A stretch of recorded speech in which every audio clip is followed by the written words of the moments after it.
Hi everyone, I'm CA Pragya Tiwari. I want to discuss strategy for CA final audit. Audit में 40 marks ही आ जाए यही बहुत बड़ी बात है। मैंने कुछ स्टेप्स ऐसे यूज़ किए थे जिसकी वजह से सिलेबस को एक जगह कंपाइल करना और एग्ज़ाम्स के 1.5 डेज़ में रिवाइज़ करना इजी हो गया था। ऑल्दो मेरे मार्क्स ऑडिट में बहुत ज़्यादा नहीं आए थे, I was able to pass, but जो स्ट्रैटेजी मैंने यूज़ की थी I want to share with you all. शायद इस स्ट्रैटेजी से आपको भी एक बेटर अप्रोच मिल जाए कि ऑडिट को कैसे पढ़ना है। मैंने पूरा ऑडिट का सिलेबस 2 पार्ट में डिवाइड किया था। एक था जो प्योरली स्टैंडर्ड्स ऑन ऑडिटिंग वाला पार्ट है और एक था अदर दैन स्टैंडर्ड्स। दोनों ही पार्ट्स को मैंने इस तरीके से समराइज़ किया था जैसे कि स्टैंडर्ड्स वाला भी और नॉन स्टैंडर्ड्स वाला भी, जिनमें भी हमारे पास हेडिंग्स थी और हेडिंग्स में भी कीवर्ड्स होते हैं। उन कीवर्ड्स की जो मेमोरी टेक्निक होती है, मैंने उस मेमोरी टेक्निक की भी एक लिस्ट बनाई थी। मैंने सेम अप्रोच सीए इंटर में भी यूज़ किया था। उस लिस्ट को एक जगह पे कंपाइल कर लिया था। सारे कीवर्ड्स टॉपिक वाइज लिख लिए थे कि ओके इस चैप्टर में ये सब हेडिंग है एंड इस सब हेडिंग के अंदर ये कीवर्ड्स आ रहे हैं। कोई मेमोरी टेक्निक या कोई निमोनिक्स भी मैंने यूज़ किए थे, तो मैंने एक ही जगह सबको लिख लिया था। आप कह सकते हैं एक 4-5 पेजेस की लिस्ट बना ली थी। उसी लिस्ट को मैं बार बार पढ़ती थी। अब पढ़ने में जब मैंने पहली बार में ये भी गलती की थी कि मैं जब स्टार्ट करती थी रिवीजन करना तो मैं बुक खोलती थी और स्टार्टिंग से पूरा ही कंटेंट रिवाइज करना स्टार्ट कर देती थी, या कह लीजिए रीड करना स्टार्ट करती थी। और ये एक मिस्टेक है। हमें पहली बार में तो रीड करना है पूरा सिलेबस या समझना है, बट हमें उसके बाद सिलेबस को रीड नहीं करना है। हमको बुक बंद करके वहीं पे अपने आप को रिकॉल करवाना है कि क्या हमें वो पॉइंट्स याद आ रहे हैं। अगर वो आ रहे हैं याद, तब तो हमारे रिवीजन का कुछ फ़ायदा है। अगर नहीं याद आ रहे हैं तो हमें यही इंश्योर करना है कि हमको वो पॉइंट्स याद आएँ बिना बुक में देखे। तो वो करना मेरे लिए ईजी हो गया था जो मेरे पास लिस्ट थी। तो जो मैंने लिस्ट बनाई थी उस लिस्ट को मैंने टॉपिक वाइज एक जगह पे लिख रखे थे सारे उसमें पॉइंट्स। उस लिस्ट को मैं ऐसे यूज़ करती थी, जैसे ही मैं कोई टॉपिक रिवाइज कर रही होती थी तो मैं देखती थी अच्छा okay this topic contains these money की हेडिंग्स और कीवर्ड्स और सब हेडिंग्स। उन्हीं सब हेडिंग्स को मैं रिकॉल करती थी बार बार।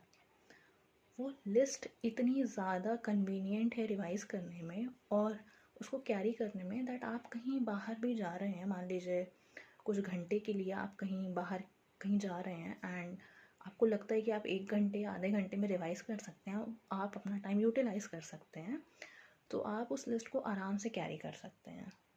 बट सबसे पहली बार में आपको लिस्ट बनानी पड़ेगी। एक बार जब आपकी लिस्ट बन जाएगी तो आपको काफ़ी सिलेबस अपना फिल्टर्ड दिखेगा। वो जो लिस्ट में हैं कीवर्ड्स, जो हैं सब हेडिंग्स, वो प्योरली आपको याद करना है, समझ के ही याद करना है, ऐसे ही रैंडमली नहीं याद करना है, बट वो प्योरली याद करना है। और वो लिस्ट आपके लिए जैकपॉट प्रूव हो सकती है अगर क्वेश्चंस डायरेक्ट आ गए। आपको उसका डायरेक्ट आंसर लिखना है, आपको कुछ भी नहीं सोचना। आप अपनी ही लिस्ट में से जो प्रिपेयर किए हुए हैं आपको एक ही जगह, क्योंकि सारे कीवर्ड्स मिल जा रहे हैं, सारी सब हेडिंग्स मिल जा रही हैं, तो आप जितनी बार भी उस लिस्ट को देखेंगे, रिवाइज करेंगे, रिकॉल करेंगे, तो आपको बार बार याद आएगा कि हाँ ये मैंने पढ़ा है। डायरेक्ट क्वेश्चन आ गया तो आप उस क्वेश्चन का डायरेक्टली आंसर दे पाएंगे। ये सबसे ज़्यादा हेल्पफुल तब होती है अगर ऑडिट का पेपर आ जाता है टफ, या कह लीजिए थोड़ा सा इनडायरेक्ट। तो उसमें क्या होता है कि कुछ क्वेश्चंस जो डायरेक्ट हैं आप उसको ईजिली आंसर कर पाएंगे, वहाँ आपके मार्क्स कटने से बच जाएंगे। या फिर क्वेश्चन भले ही इनडायरेक्ट है बट आप वहाँ तक पहुँच पा रहे हैं, आप वो लिंक कर पा रहे हैं कि ये तो मैंने की हेडिंग देखी हुई है, ये तो मैंने कीवर्ड देखा है, ये सब हेडिंग के अंदर ये पॉइंट्स थे, मुझे याद आ रहा है सब पॉइंट्स, तो आप लिख पाएंगे। आप अपने आप को थोड़ा सा बेटर ओवरव्यू दे रहे हैं सिलेबस का using that summary list of की हेडिंग्स। इसके अलावा कुछ टॉपिक्स होते हैं ऑडिट में जो हम बिल्कुल भी नहीं छोड़ के जा सकते हैं, जैसे कि प्रोफेशनल एथिक्स, कारो।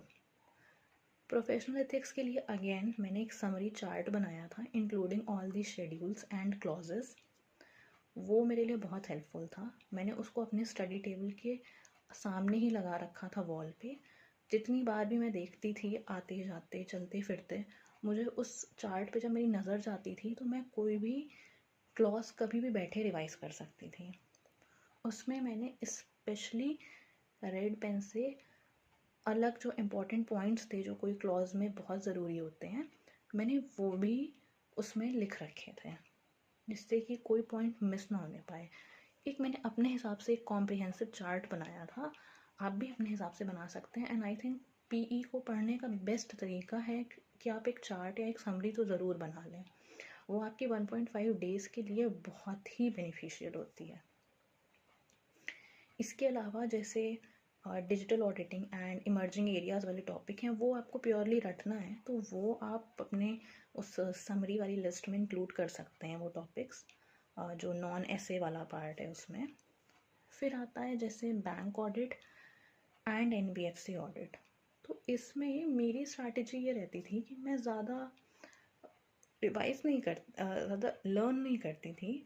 मैं बार बार उसको जो भी कंटेंट था मैं उसको बार बार रिविज़िट करती थी, जिससे कि मुझे कहीं पे भी कोई परसेंटेज है, कोई लिमिट है बैंक ऑडिट में एंड एनबीएफसी ऑडिट में, तो वो मुझे याद होती जाए, मुझे उसमें सिर्फ रट्टा ना मारना पड़े।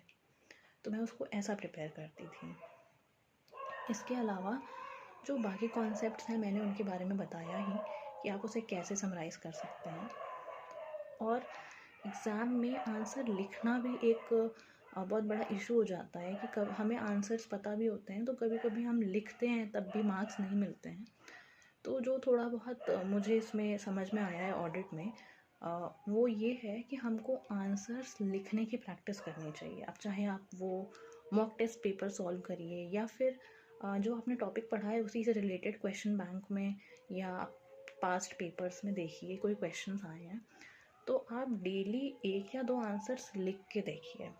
इसका कोई अल्टरनेटिव नहीं है। जितना आप लिखते जाएंगे वो उतना ही आपको समझ में आता जाएगा कि आंसर राइटिंग क्या होती है। ऑडिट में मेरा मेन ऑब्जेक्टिव था पास होना, क्योंकि मुझे पता था कि 40 के ऊपर या 60 के ऊपर अगर आप टारगेट करें तो आप कितना भी ला सकते हैं, बट 40 पहले आए। तो 40 पहले आ ही जाए उसके लिए मैंने इंपॉर्टेंट टॉपिक्स किए, जैसा कि मैंने बताया। बैंक ऑडिट एनबीएफसी ऑडिट मैं छोड़ के नहीं जाती थी, क्योंकि वो एमसीक्यू में आ गया तो वो बहुत ही ईजी होता है, स्कोरिंग होता है, तो वो टॉपिक मैं नहीं छोड़ के जाती थी।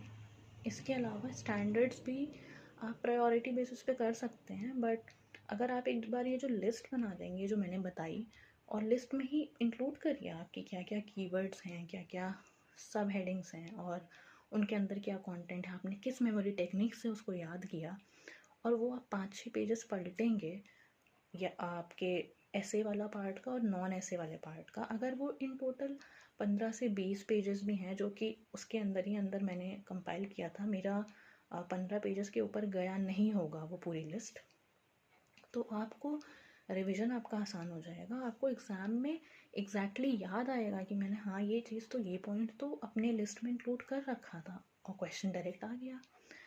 इनडायरेक्ट क्वेश्चन आता भी है तो भी मैंने बताया कि आप अगर लिंक कर पा रहे हैं तो आपके मार्क्स कहीं नहीं जाएंगे, आपको मार्क्स मिल जाएंगे। आपका काम है सिंपली सिलेबस को थोड़ा सा और भी सिंप्लीफाई करना, उसको थोड़ा सा अप्रोचेबल बनाना, कि आपको एकदम से देख के ना लगे कि अरे इतना सारा कंटेंट है ऑडिट में। तो जैसे अगर आप किसी भी टीचर की नोट्स यूज़ कर रहे हैं, मैंने शुभम केसवानी सर के नोट्स यूज़ किए थे, तो आप जो भी है कंटेंट आप उसको और भी सिंप्लीफाई करिए, आप उसको अपने तरीके से अपने लिए इजी बनाइए। बुक उनकी ऑलरेडी सिंप्लीफाइड है, बट आप उसको कैसे सिंप्लीफाई कर सकते हैं, तो ये एक अप्रोच है। आंसर राइटिंग मैंने बताया ही कि आप आंसर्स लिखते रहिए, आप देखिए कि आप धीरे धीरे उसमें इम्प्रूवमेंट आ जाएगा। इतने सब के बाद भी मैं बोलूँगी कि आप ABC एनालिसिस फॉलो करें या नहीं करें वो आपका डिसीजन है, बट 100% कवरेज बहुत ज़रूरी है। एक बार आपने पूरा कवर कर लिया उसके बाद आप देखिए कि आपको क्या चीज़ लग रहा है कि आप छोड़ सकते हैं, या फिर आपको प्रायोरिटी बेसिस एकदम लास्ट में करना है। मैं बोलूँगी सिलेबस का कवरेज 100% कर लीजिए यूजिंग दिस लिस्ट जो मैंने बताई, और आंसर राइटिंग प्रैक्टिस करिए। हो सकता है कि आपने जो भी स्ट्रैटेजी यूज़ की है वो एग्जैक्टली उसी के अकॉर्डिंग आपका क्वेश्चन पेपर आ जाए और आप अच्छा स्कोर कर पाएँ। अगर आपका ऑब्जेक्टिव पास होना है ऑडिट में, तो आई थिंक ये लिस्ट और ये पूरा जो मैंने स्टेप्स बताए ये सफिशिएंट हैं।